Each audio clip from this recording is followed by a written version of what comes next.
വയനാട് ജില്ലയിലെ പ്രധാന വിനോദസഞ്ചാര കേന്ദ്രങ്ങളിലൊന്നാണ് Karapuzha dam and adventure park. Karapuzha adventure പാർക്കിന്റെ പ്രവേശന കവാടമാണിത്. ഇടതുവശത്തായി ടിക്കറ്റ് കൗണ്ടറും അവിടെ തന്നെ എക്സിറ്റ് ടൈമും രേഖപ്പെടുത്തിയിട്ടുണ്ട്. ടിക്കറ്റ് നിരക്ക് വരുന്നത് മുതിർന്നവർക്ക് 50 രൂപയും സീനിയർ സിറ്റിസൺസിന് 40 രൂപയും കുട്ടികൾക്ക് 20 രൂപയുമാണ്. അവിടെ തന്നെ മറ്റു ഫീസുകളും രേഖപ്പെടുത്തിയിരിക്കുന്നു. വലതുവശത്തായി അവിടെ എന്തൊക്കെ അഡ്വഞ്ചേഴ്സ് ആണുള്ളത് എന്നുള്ളത് ഡിസ്പ്ലേ ചെയ്തിട്ടുണ്ട്. Zipline, space tower, twister, flying chair തുടങ്ങി എല്ലാ അഡ്വഞ്ചേഴ്സും അവിടെ തന്നെ ഡിസ്പ്ലേ ചെയ്തിട്ടുണ്ട്.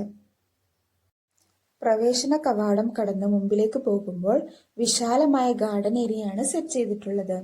ഇടതുവശത്തായി സിപ്ലൈൻ ടിക്കറ്റ് കൗണ്ടറും കാണാനായി സാധിക്കുന്നു. സെപ്പറേറ്റ് ടിക്കറ്റ് എടുത്ത് അവിടുന്ന് തന്നെ സിപ്ലൈൻ പോയിന്റിലേക്ക് ജീപ്പിൽ കൊണ്ടുപോവുകയാണ് ചെയ്യുക. ഈ വീഡിയോയിൽ സിപ്ലൈൻ പോയിന്റ് കാണിക്കുന്നുണ്ട്. കേരള ലോങ്ങസ്റ്റ് സിപ്ലൈൻ എന്നത് അവിടെ തന്നെ കൊടുത്തിട്ടുണ്ട്.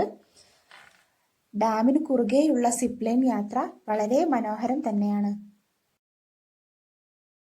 മുൻപിലേക്ക് പോകുമ്പോൾ വലതുവശത്തായിട്ട് നമുക്ക് കാരാപ്പുഴ ഡാമിന്റെ ഭാഗങ്ങൾ കാണാനായിട്ട് സാധിക്കുന്നുണ്ട്. ഇടതുവശത്തായിട്ട് ചെറിയ ഇവന്റ്സ് ഒക്കെ നടത്താൻ പറ്റുന്ന ഒരു ഏരിയയും സെറ്റ് ചെയ്തിട്ടുണ്ട്. ഇവിടെ നിന്ന് വലതുവശത്തേക്കാണ് പോകുന്നതെങ്കിൽ ആക്ടിവിറ്റി ഏരിയയും ഇടതുവശത്തേക്കാണ് പോകുന്നതെങ്കിൽ ഗാർഡൻ ഏരിയയുമാണ് സെറ്റ് ചെയ്തിട്ടുള്ളത്. മനോഹരമായി മെയിൻറ്റെയിൻ ചെയ്തിട്ടുള്ള ഗാർഡൻ ഏരിയയാണ് ഇവിടെ ഉള്ളത്. മാനിക്കോട് ഗാർഡൻ കണ്ണിന് കുളിർമ നൽകുന്ന ഒന്ന് തന്നെയാണ്. ഇവിടെയാണ് ഫ്ലൈയിങ് സിനിമ സെറ്റ് ചെയ്തിട്ടുള്ളത്.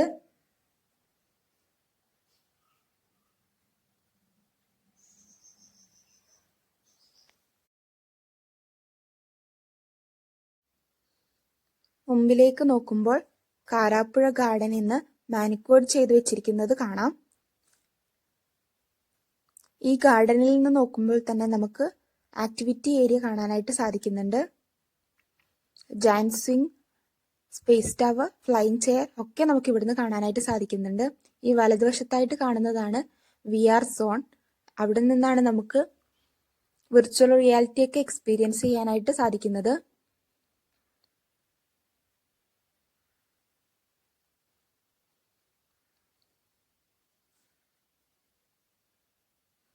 ആ ദൂരെ കാണുന്ന പോയിന്റ് ആണ് നമ്മുടെ സിപ്ലൈൻ പോയിന്റ് എന്ന് പറയുന്നത്. അവിടെ നിന്നും പാർക്കിലേക്ക് ഡാമിന് കുറുകെയാണ് സിപ്ലൈൻ വരുന്നത്.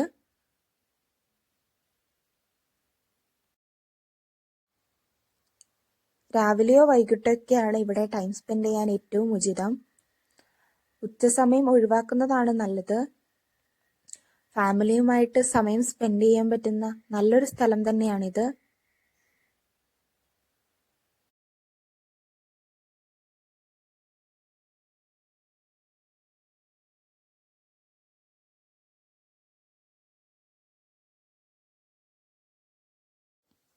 ഇവിടെ നിന്ന് മുകളിലേക്ക് പോയാൽ നമുക്ക് ആക്ടിവിറ്റി ഏരിയയിലേക്ക് എത്താവുന്നതാണ്.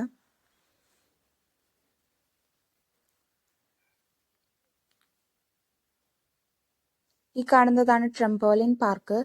കുട്ടികൾക്ക് ഇവിടെ ആസ്വാദികരമാകും.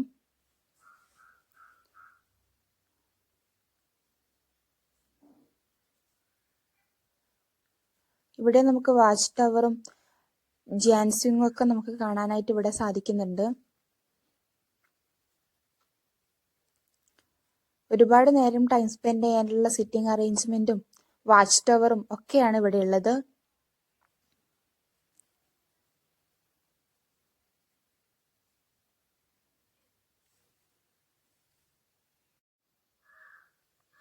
സൗത്ത് ഇന്ത്യയിലെ തന്നെ ഏക ട്വിസ്റ്റർ ആണ് ഇവിടെ കാണുന്നത്. പക്ഷെ നമ്മൾ പോയ സമയത്ത് അത് വർക്കിംഗ് ആയിരുന്നില്ല. ഇനി നമ്മുടെ പ്ലാനിങ് ഈ വാച്ച് ടവറിൽ ഒന്ന് കയറുക എന്നുള്ളതാണ്. കയറണോ വേണ്ടയോന്ന് ആശങ്കപ്പെട്ടെങ്കിലും കയറിയത് എന്തായാലും വെർത്ത് തന്നെയായിരുന്നു.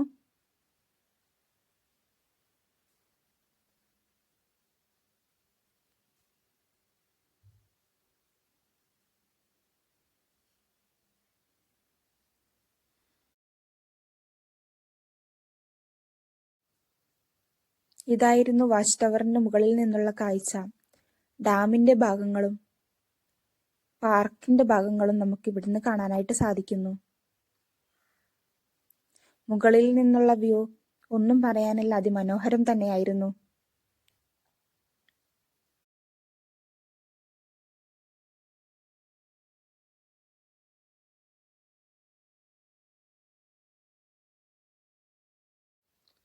മേഘങ്ങളാൽ മൂടി നിൽക്കുന്ന മലനിരകളും ഡാമും ഈ പാർക്കുമൊക്കെ കാണാൻ വളരെ ഭംഗിയായിരുന്നു.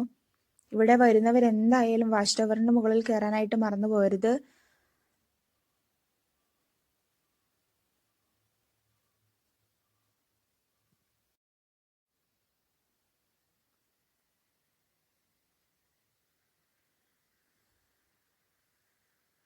ഈ വാച്ച് ടവറിന് താഴെ ഇറങ്ങി ഞങ്ങളുടെ പ്ലാനിന് റോസ് ഗാർഡനും ഗാർഡൻ ഏരിയയൊക്കെ ഒന്ന് കാണാനായിരുന്നു. അപ്പോൾ ജസ്റ്റ് ഒരു മാംഗോ ബാറും വാങ്ങിയിട്ട് നമ്മൾ അവിടേക്ക് പോവുകയാണ് കേട്ടോ. കാരാപ്പുഴ ഗാർഡൻ എന്ന് മാനിക്യൂർ ചെയ്തത് നേരത്തെ കാണിച്ചതാണ് കേട്ടോ. ഇത് എന്ത് മനോഹരമായാണ് അവർ അത് മെയിൻറ്റെയിൻ ചെയ്തിരിക്കുന്നതെന്ന് നമുക്ക് മനസ്സിലാവും ഇതിൽ നിന്ന്.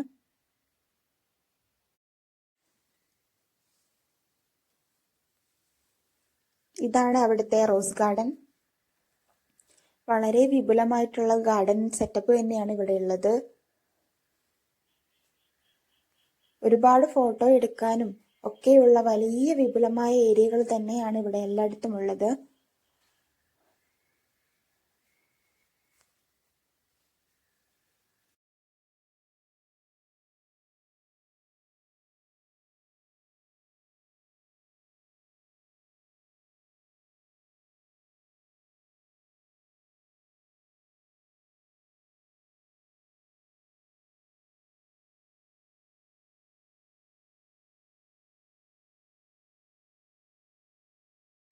ഒരു പ്ലാന്റിൽ മനോഹരമായി മാനിക്യൂർ ചെയ്തതാണ് കേട്ടോ ഇത്, വെൽക്കം എന്നുള്ളത്. അതുപോലെ മാനിക്യൂർ ചെയ്ത ഒരുപാട് പ്ലാന്റ്സ് എനിക്ക് ഇവിടെ കാണാനായിട്ട് സാധിക്കുകയുണ്ടായി. ഇനി അവിടുന്ന് മുകളിലേക്ക് വരുമ്പോഴാണ് നമുക്കിവിടെ ട്രംപോളിൻ പാർക്കും ഒക്കെ കാണാനായിട്ട് സാധിക്കുന്നത്. അവിടെ കുട്ടികൾക്കുള്ള ഏജ് ലിമിറ്റും അവിടെയുള്ള ഫീസും കാര്യങ്ങളൊക്കെ അവിടെ തന്നെ എഴുതി വെച്ചിട്ടുണ്ട്. ഇനി നമുക്ക് നേരെ പോകാനുള്ളത് എക്സിറ്റ് പോയിന്റിലേക്കാണ്. അവിടുന്ന് ഇടതുവശത്തേക്ക് പോവുകയാണെന്നുണ്ടെങ്കിൽ നമുക്ക് ഡാമിന്റെ ഭാഗങ്ങൾ കാണാനായിട്ട് സാധിക്കും.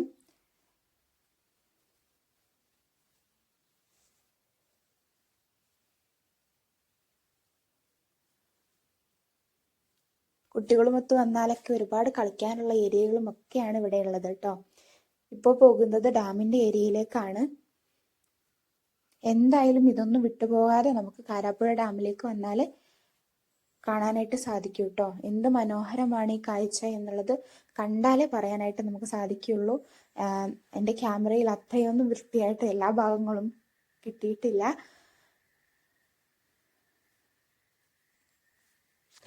ഞങ്ങൾ എൻ്റെ ഫാമിലിയായിട്ട് പോയിട്ട് എത്ര നേരം അവിടുന്ന് സ്പെൻഡ് ചെയ്തു എന്നറിയില്ല. ഈ ഡാമിൻ്റെ ഭാഗത്ത് നിന്ന് നോക്കുകയാണെങ്കിൽ തന്നെ നമുക്ക് അവിടുന്ന് ജിയാൻ സിംഗ് ഒക്കെ നമുക്ക് കാണാനായിട്ട് സാധിക്കുന്നുണ്ട്. ഇവിടുന്ന് തന്നെ നമുക്ക് കറക്റ്റായിട്ട് നമുക്ക് നമ്മളുടെ വാച്ച് ടവറും ഒക്കെയും കാണാനായിട്ട് സാധിക്കുന്നുണ്ട് കേട്ടോ.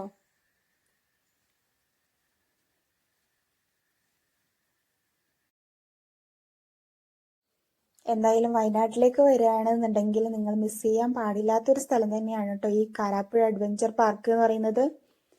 ഇവിടെ ഫാമിലി ഒത്തിരി സമയം സ്പെൻഡ് ചെയ്യാനാണെന്നുണ്ടെങ്കിലും അല്ലെങ്കിൽ അഡ്വഞ്ചർ ആക്ടിവിറ്റീസിനോട് ഇഷ്ടപ്പെടുന്ന ആൾക്കാരാണെന്നുണ്ടെങ്കിലും എന്തായാലും മിസ് ചെയ്യണ്ട കേട്ടോ. നിങ്ങൾക്ക് എന്തായാലും ഇഷ്ടപ്പെടും. ഞങ്ങൾ ഇവിടുന്ന് കാഴ്ചകളൊക്കെ കണ്ട് മടങ്ങുമ്പോഴും പിന്നെയും വാഹനങ്ങൾ ഓരോന്നായി യാത്രക്കാരെ കൊണ്ട് വരുന്നുണ്ടായിരുന്നു കേട്ടോ. നിങ്ങൾക്ക് ഈ വീഡിയോ ഇഷ്ടമാവുകയാണെങ്കിൽ ചാനൽ സബ്സ്ക്രൈബ് ചെയ്യാനും ലൈക്ക് ചെയ്യാനും ഷെയർ ചെയ്യാനും മറക്കരുതേ.